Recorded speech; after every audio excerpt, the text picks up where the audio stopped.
IFM News. Kilang po din ma'am, pero yung old, mas marirecognize pa rin natin yung mga heroes natin.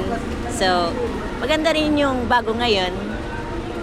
Pares naman, pabor ako doon sa, dati pa rin, pabor din ako doon sa isa. Ang nabang mga bagong pera natin, yan lang po.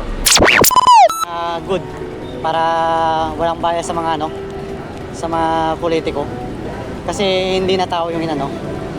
Mas maganda yung ganun para iwas na rin yung bangayan.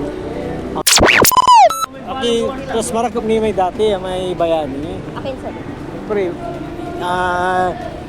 teman may hero sila eh. Mas marakap ni man, tanay ayat, tanay. Lahat araw-araw may pagbabago katulad dito sa may pagbabago, pera may pagbabago. Para sa akin yung dati pa rin yung pera na luma. Kasi yung ngayon, yung pinapakitang pera ngayon parang mali. Hindi mo makikita yung mga bayani doon eh. Hindi kilala sir. Oh, hindi kilala. Parehas din. Siyempre, kung ilalagay mo doon sa pera, mga hayop ang kwan, wala. Ibang-iba yung dating mga bayani para tayo.